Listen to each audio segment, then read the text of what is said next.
So today we have Annie Wright, who holds our health and beauty seat. So I'm going to hand over to Annie. Take it away. Hello, everybody. Today I wanted to share something which I actually found out by doing a tool that we're given within Synergy Worldwide called the lifestyle analysis. And I had always been told and taught that arthritis, osteoarthritis, was effectively a wear and tear trauma condition. But when I was doing, and I've done about 300 lifestyle analysis now with people with joint pain, not fibromyalgia or anything else, but just sort of arthritic type joint pain, I realized that really actually wasn't the case for about 95% of the people. 5% were very structural, and they had all had traumas. But the most common, and literally 90 to 95% of people, actually have something completely different. And so this is basically arthritis, osteoarthritis, and a new perspective on it, which, as you will see, will basically be being brought up by science as well. So science is catching up with something that I have also learned more recently. So osteoarthritis, for those who don't know, is basically when you've got a joint that has become damaged, the joint space becomes decreased, the cartilage becomes worn, and bone in the end stages becomes exposed and full of holes, a bit like Emmental cheese, as my consultant put it myself to me. And the historical perspectives of this were basically wear and tear, old sports injuries, and growing old. However, nowadays, a growing body of research is showing a completely different perspective of metabolic syndrome, creating the vast majority of osteoarthritis. Metabolic syndrome is basically abdominal obesity or not being able to control a healthy body weight, high blood pressure, cholesterol, and insulin resistance, as well as poor gut health, all leading to chronic inflammation. So let's just have a look at some of these mechanisms. Hypertension is where you get a narrowing of arteries. The arteries basically become hard or inelastic. And because they have a reduction in a substance called nitric oxide. And when the arteries become hardened, they become sticky on the inside. And so that basically results in fat in your diet, or plaque as it's called, sticking onto the inside of the arteries, narrowing the hole. And that then reduces your bloodstream flow and therefore increases your blood pressure, hence high blood pressure. However, it decreases the amount of nutrient and oxygen that's able to go around the body, of which the joints are part of that, and also the brain. And that in joints leads to an increase in programmed bone cell death. So effectively, you are starting to destroy your joints.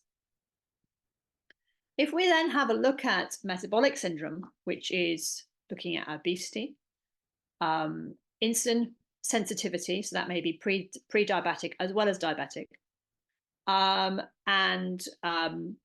basically you can see a very, very similar thing going on. That as your sensitivity to insulin, so your sensitivity to sugar basically decreases, you get cellular or hormonal changes. Not only does that lead then to increase in body weight and a resistance to production of insulin, that also then changes the joints and then increases the amount of bone death that we saw with high blood pressure.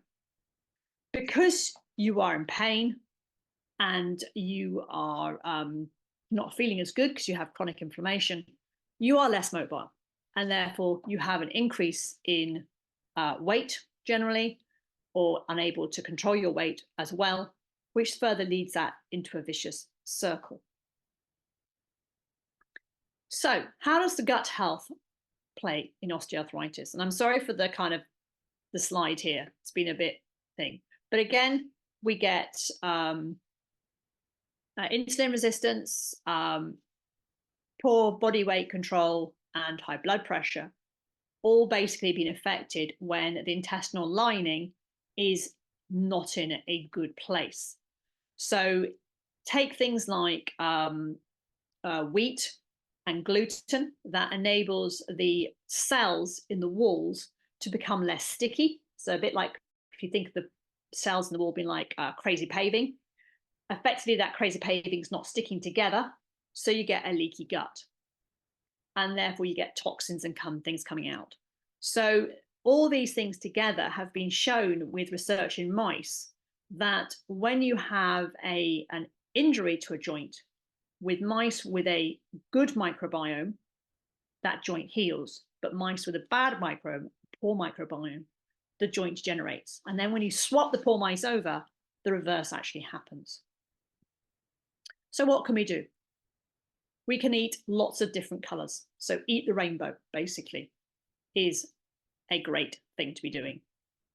Be physically active, but if you have got conditions, please do ask your health professionals first. And that's not only your GP, it may be your physio, chiropractor, osteopath, someone like that.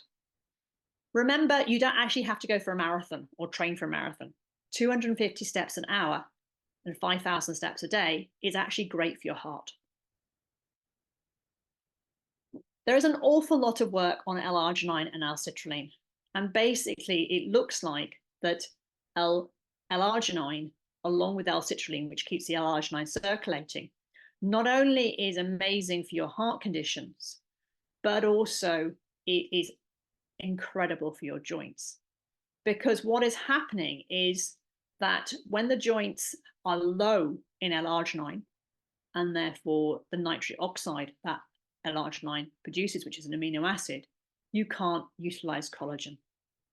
If you can't utilize collagen, you can't repair your joints. It's as simple as that.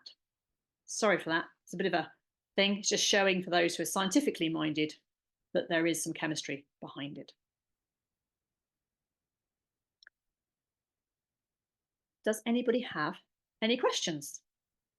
This is the lifestyle analysis, and this is basically how I started to learn more about it. And I'm very happy to go through a lifestyle analysis with anybody that may wish to know about how their systems are doing.